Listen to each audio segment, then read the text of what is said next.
नमस्कार। स्वागत है आपका फिर से डॉक्टर रचना यदुवंशी के साथ रंगरेजी में। आज मैं जो कहानी सुनाने वाली हूं ना आपको, उसकी सीधे कहानी पे आते हैं, क्योंकि बाद में कहने के लिए बहुत कुछ है।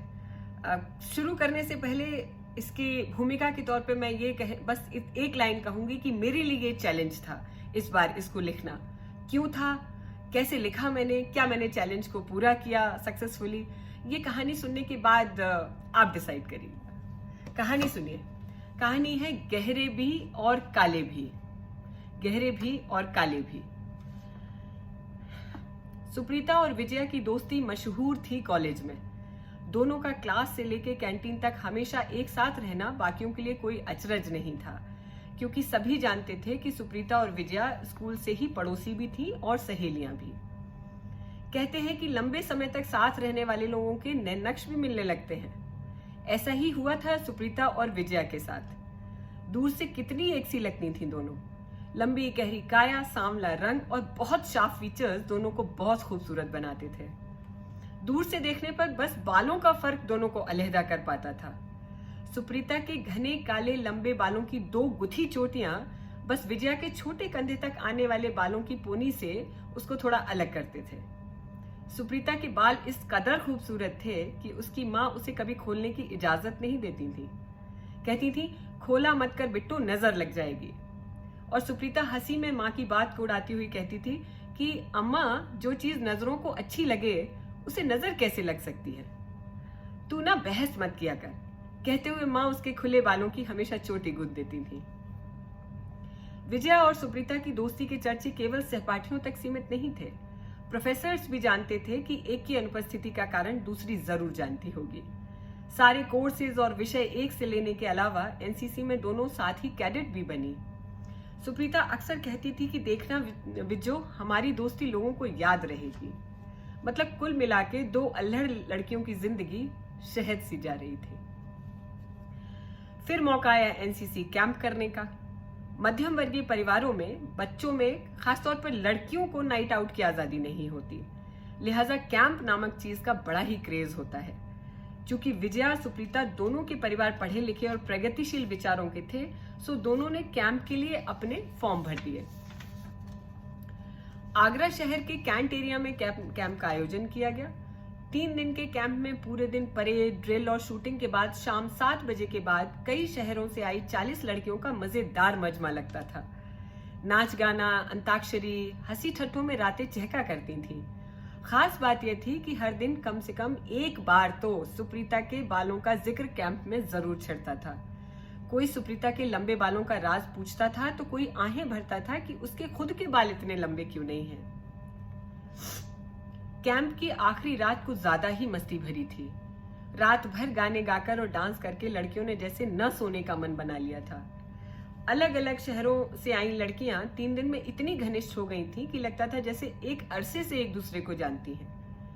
सबने अपने रंगीन नए सूट निकालकर एनसीसी की खाकी यादों के अलावा भी रंगीन यादें जोड़ने के लिए कितने फोटो खिंचाए थे। रात के 3 बजे तक शोरगुल करने के बाद सब अपने कमरों में गए थे। सुबह लगभग 6 बजे अचानक एक रूम में हंगामा बरप गया। रोने, चिल्लाने, चीखने की तेज आवाजें सारे कैंप को उस रूम तक खींच ले गई थी।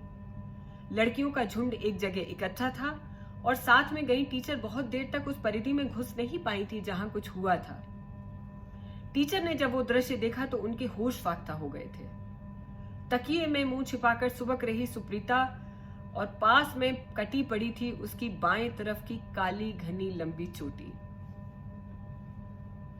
किसी ईर्ष्या दग्ध कन्या ने, जेलसी फिल्ड गर्ल, किसी ईर्ष्या दग्ध कन्या ने तसल्ली से कान के पास कैंची लगाकर चोटी काटी थी, जिससे कोई गुंजाइश ही न रहे कि बालों की लंबाई को बाद में किसी भी तरीके से सहेजा जा सके।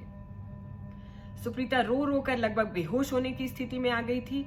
किसी तरह टीचर ने कमरा खाली कराकर सुप्रीता को संभाल पाया था। जब इस अप्रत्याशित घटना का कुहासा छटा था तो आखिरी दिन होने के कारण लड़कियों को किसी तरह भारी और उदास मन से घरों को रवाना किया गया था। लग ही नहीं रहा था कि ये वही ग्रुप है जो 3 दिनों से एक साथ झूमता गाता आ रहा था। किसने किया ये, इसका सवाल किसी को नहीं मिल पाया। क्योंकि टीचर ने जिस प्रत्याशा के साथ सबके बैग और सामान खंगाले थे, वो कैंची कहीं किसी के पास नहीं मिली थी। अगले पूरे हफ्ते सुप्रीता कॉलेज नहीं आई थी। एक दिन जब आई तो कानों तक ब्लंट बालों ने जैसे सुप्रीता की शख्सियत ही पूरी बदल दी थी। उसने किसी से बात नहीं की थी, विजया से भी नहीं। दोनों साथ रहे, लेकिन एक गहरे मौन सन्नाटे के साथ। अगले दिन कॉलेज की असेंबली में खलबली मच गई। अभी एक दुर्घटना से छात्राएं उबर भी नहीं पाई थी कि दूसरा धमाका हो गया। सबने देखा कि विजया अपने पूरे बाल मुंडवाकर कॉलेज आई है। She got all tonsured. Vijaya अपने पूरे बाल मुंडवाकर कॉलेज आई है। चेहरे पर अजीब सी लाली और तपिश लिए विजया ऑडिटोरियम की सीढ़ियों पर अकेली बैठी थी तो सुप्रीता दौड़ते हुए उसके पास पहुंची थी।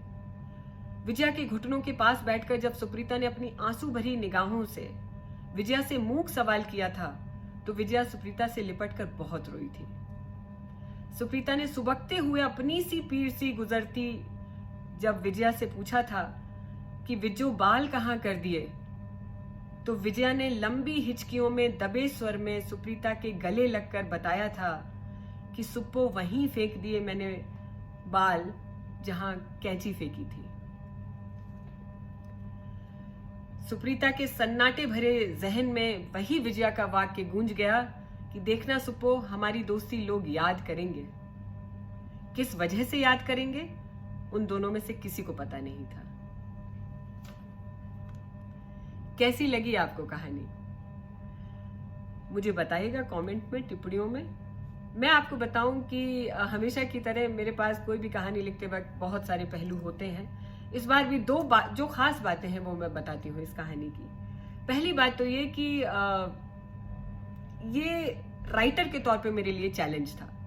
जैसे कि जितना आप मुझे जान पाए होंगे अब तक मेरी कहानियां सुन करके, मुझे जैसे खुशगवार, सदाबहार, रौनकें, रंगीनियां, मोहब्बतें, फसाने, ये चीजें लिखना बहुत अच्छा लगता है।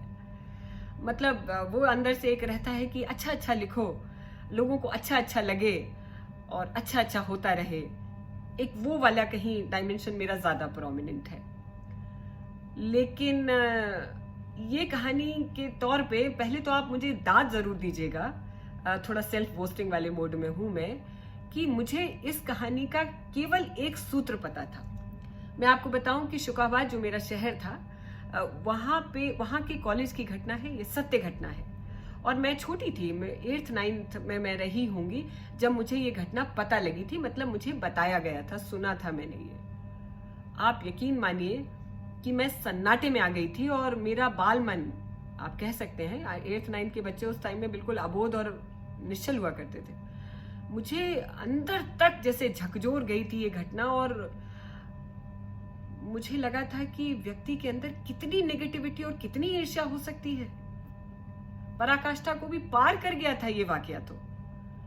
अच्छा, दूसरी बात ये, दूसरा पहलू ये कि मेरे लिए चुनौती था, प्लस ये भी था कि मुझे केवल एक सिरा पता था, बाकी सारी चीजों को मैंने अपने हिसाब से और अपने ढंग से लिखा है। उम्मीद करती हूँ कि आपको पसंद आएगा।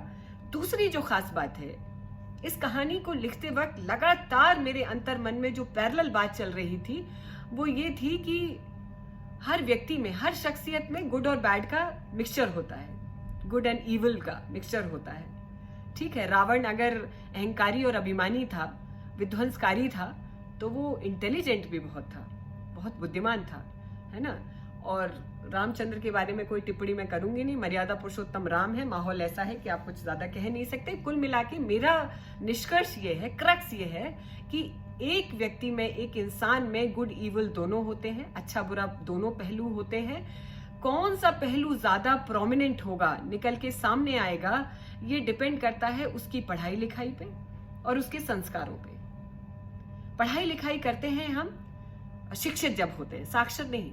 जब हम शिक्षित होते हैं तो हम ये जान जाते हैं कि हमें अपनी एनिमल इंस्टिंक्ट को दबा के रखना है और या उनको कैसे हमें वो करना है, बैक सीट दे के रखनी है। गुड इविल दोनों में होते हैं, मैं बार बार कह रही हूँ, मुझ में भी हैं, आप में भी होंगे। मुझे पता है कि मेरे इविल साइड क्या है और वो जब बस, लेकिन यही फर्क होता है कि कभी भी इस लेवल तक वो आते नहीं हैं कि डिस्ट्रैक्ट कर दें। अगर आप यूपी बोर्ड के स्टूडेंट रहे हैं तो श्री रामधारी सिंह दिनकर की एक बहुत ही इंटरेस्टिंग रचना है, ईर्ष्या तू न गई मेरे मन से। मैंने उसको पढ़ा था और एक बहुत जैसे जिज्ञासु पाठक होने के नाते, बहुत कीन रीडर होने के नाते बहुत मजा आया था मुझे, क्योंकि मैं बहुत रिलेट कर पाई थी कि वाकई जेलसी और एनवी जिसे कहते हैं वो बहुत ही स्वाभाविक हिस्सा है व्यक्ति के शख्सियत का। और उसमें उन्होंने कई जगह बहुत अच्छी अच्छी चीजें लिखी हैं। उसमें एक जगह उन्होंने, मुझे याद है, लिखा था कि ईर्ष्या इतनी बुरी भी नहीं होती, ईर्ष्या बहुत अच्छी होती है अगर हम उसका उपयोग अपने व्यक्तित्व के विकास करने में लगाएं। अगर हमें लगता है, ईर्ष्या क्या है, जब हमें लगता है कि सामने वाला हमसे बेहतर है तो हमको एक चिढ़, एक कुढ़न महसूस होती है। लेकिन अगर ये चिढ़ और कुढ़न हमारी नेगेटिव एक्ट्स में डिस्प्ले हो तो ये परफेक्ट ईर्ष्या है। और अगर यही चिढ़ और कुढ़न सटल होके हमको प्रेरित करे कि हम उससे बेहतर कर दें तो ईर्ष्या बहुत अच्छी है, मेरा ऐसा मानना है। Last but not the least, कहानी इतनी इंटेंस लगी थी मुझे ये लिखते वक्त कि मुझे एकदम से, जैसे ना, अंदर तक लिखने के बाद भी मैं 5 मिनट एकदम साइलेंट हो गई थी। व्यक्ति को अपना गुड इविल समझते हुए, अपने इविल पर पूरी नजर बनाए रखते हुए ये ध्यान रखना चाहिए कि उसका ये पक्ष बाहर ना आ पाए। इस कहानी के लिखते वक्त 2 पहलू जो मुझे बहुत प्रोमिनेंट लगे इमोशंस, वो थे जेलसी यानी ईर्ष्या का पीक, एकदम पिनेकल, और दूसरा पश्चाताप। दोनों ही मतलब ह्यूमन टेंडेंसीज का बिल्कुल एकदम ना, केवल ह्यूमंस शायद करते होंगे, ये एनिमल्स भी लड़ते झगड़ते हैं, देखा है मैंने, बट आई डोंट थिंक कि वो ईर्ष्या की वजह से लड़ते होंगे। उनकी अपनी टेरिटोरियल प्रॉब्लम्स होती हैं, है ना, हम लोगों की तरह नहीं होते। मुझे बहुत बार ऐसे लगता है कि जानवर हमसे बहुत चीज़ों में कहीं ज़्यादा सभ्य और जानकार हैं। खैर, उस पर न जाते हुए मैं ये कहानी आपको समर्पित करती हूँ, और मुझे ज़रूर बताइएगा कि ये कहानी आपको कैसी लगी, कमेंट्स में ज़रूर बताइएगा। मैंने जो 2 पहलू बताए यानी ईर्ष्या और पश्चाताप, उसके अलावा आपको कहानी में क्या नया मिला वो भी मुझे ज़रूर बताइएगा। आपकी टिप्पणियों का और आपके सितारों का इंतज़ार रहेगा। बहुत प्यार से मुझे सुन रहे हैं, सुनते रहिए। बहुत जल्दी फिर से मिलूंगी नई कहानी के साथ रंगरेजी में।